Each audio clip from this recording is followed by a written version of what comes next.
We all know what McDonald's does, right? What's McDonald's business strategy? Cheap food. Cheap, mass-produced food. Convenient food also, right? Like, you want to go there and get your food. You get food quick and cheap. That's the idea. That's what McDonald's wants to do for you. So that's McDonald's approach. That's the strategy. What would you expect what kind of assets would you expect McDonald's to have? Yeah. Well, machines to warm up the food. Machines to warm up their food. What else? Majority would probably come from property, plant, and equipment. A lot of property, plant, and equipment. Why? Because of the amount of buildings they own. Yeah, they own buildings, where people can where they'll have their restaurants.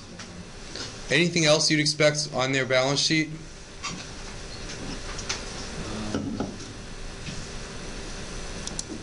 It actually seems like it's a pretty simple business because and also they have a lot of franchises, right? So how does franchising work? Franchising works when another business comes and runs the store for you. So the business owns the store, they have the right to the store, and then all you do is you give them the right to run a McDonald's, and you sell them the food, they prepare the food, and sell it to the end customer. So McDonald's per se, since it's primarily a franchise organization, they don't sell, the hamburgers they sell are just raw meat and other ingredients that are going to be used to make hamburgers by their franchisees. So if we're going to do a classified balance sheet, and this was one of the things which you need to do for the project also, then we need to combine all the current assets, and you can see here these are the current assets. I'm just going to give you the number for lack of time here. I should really do this in order. Let's do it in order. McDonald's is the number what restaurant chain? It's the number one restaurant chain when measured by, it's in the back of your book, by sales. It's interesting, it's not the number one when it's by number of units. In regards to assets, this company has a major investment in, where are most of McDonald's assets? In PP&E. And on average, PP&E has been used for, this is a tough question,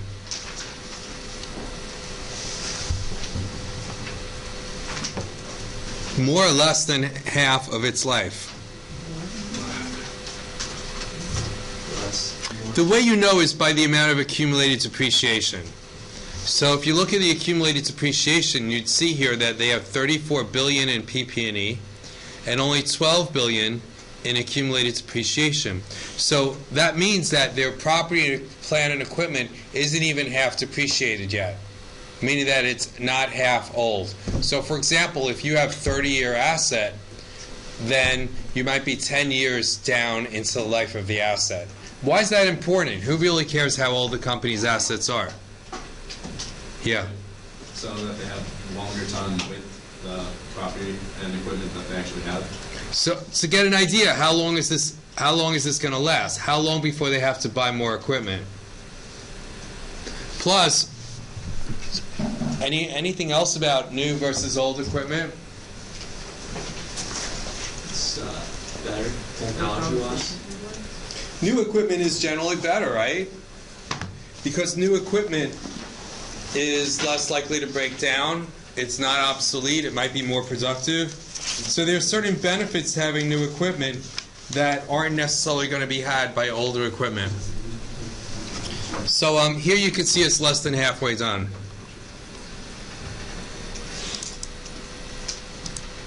And long-term debt appeared to have been borrowed in which years? All three, because you can see the value of long-term debt going up every single year, meaning that each year they borrow a little bit more money. The company was able to attract new shareholders in which years? So to answer the question, we look at the amount of additional paid-in capital And we see that investors keep investing more in the company, buying more stock from the company. So you'd say all three. And how much as of 2010 have shareholders contributed to this corporation?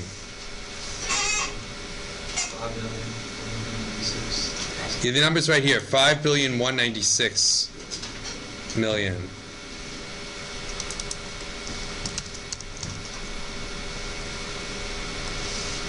Oh, it's 5,213,000,000 because it also includes the capital stock.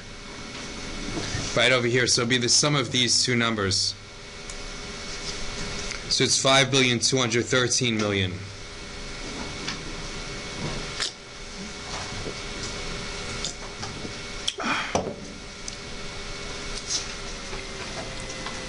Now the company has paid dividends. This is the trickiest question here. The company distributed dividends of $1,823,400,000 in 2008, $2,235,500,000 in 2009, and $2,408 in 2010, and used this information to compute net income. How would you do this? I'm assuming that everybody did this homework. I'm hoping. How would you figure this out? Don't you look at the...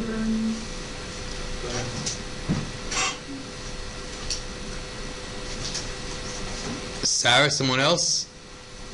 How do you do this? I heard a voice over this side. Oh, go ahead.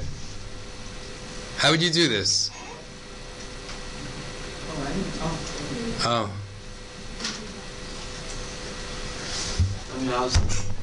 Don't you have to look at the retained earnings or the net income from the prior year? Yes, so... Subtract then the retained earnings from the year you're at right now, and minus the dividends? Yeah, because you're going to look at the change in retained earnings. The way I usually explain it is like this. I'm going to make a row here. Is that you have the basic formula of beginning retained earnings plus net income minus dividends equals ending retained earnings. So for 2010, let's start with 2008. For 2008,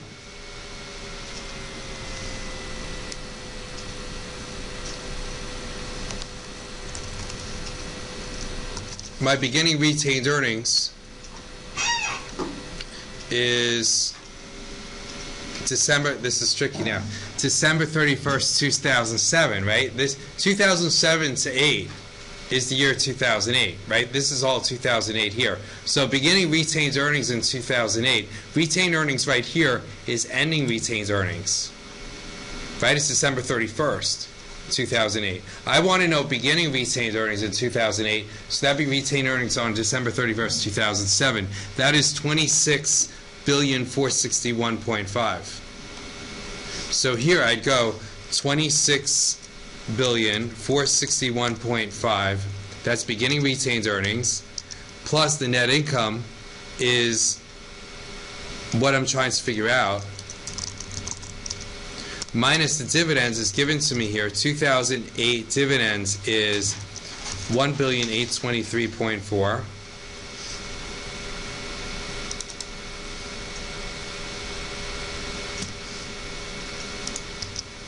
Equals ending retained earnings. Ending retained earnings comes from the December 31st, 2008 balance sheet. That would be 28,953.9.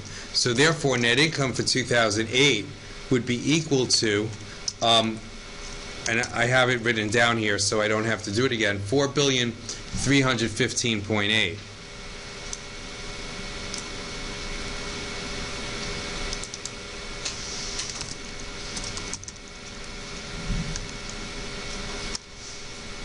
Wait, that's 2010, sorry.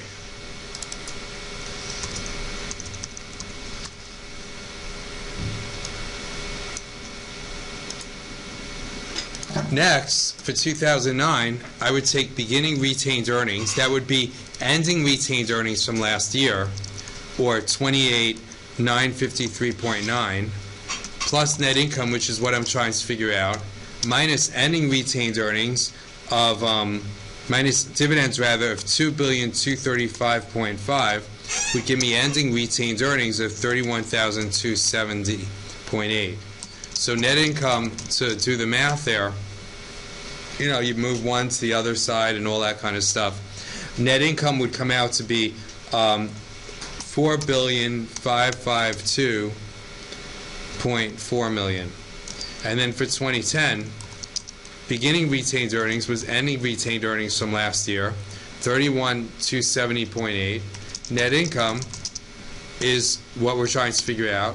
Dividends in the third year, 2010, is 2,408.1 million, and that gives me ending retained earnings of 33,811.7.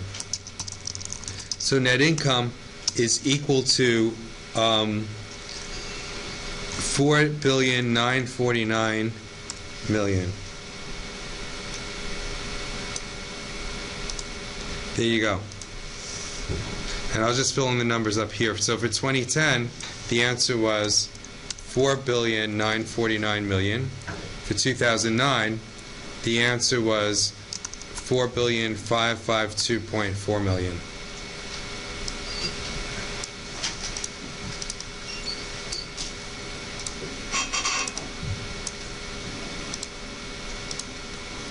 Treasury stock, we haven't spoken about. Treasury stock is when the company buys stock back from its stockholders.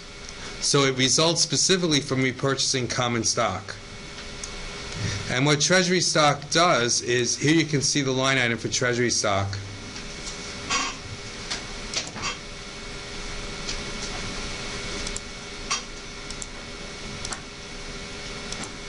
And you can see that every year Treasury stock is going up, or you should say going more negative.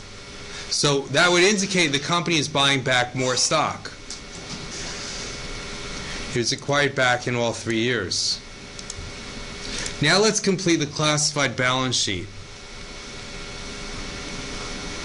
And this is similar to what you did in the project well, you hopefully did in the project.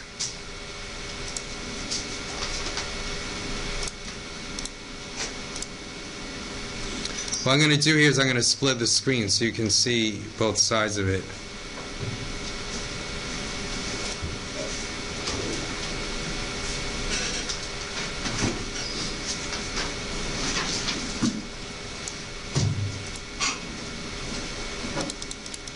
So current assets is the total of these 4 items here. These are all the current assets, and I'll change the color a little so you can see them. I'll make them green. So these are all the current assets up here, and if you add them all up, then you would get in 2010 4,368.5. In 2009, you get 3,416.3. For PP&E, you just report PP&E net. It's 22,060.6 and 21,531.5. By goodwill, it's given to us. It's 2,586.1 and 2,425.2. Now, other assets, we have to combine them, and when you're doing this, you got to be very careful that you're including everything. So these 2 line items here are both going to go into current assets. Into other assets right here, rather. So 1335.3 plus 1624.7 is going to give you 2,960,000 for 2010 and 2,851.9 for 2009.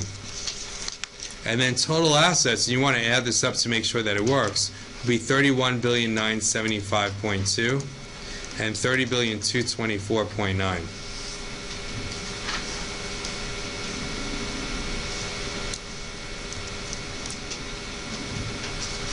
You know what I'll do also is I'll just, to show you how I got this, I'll just color it the same color so you can see.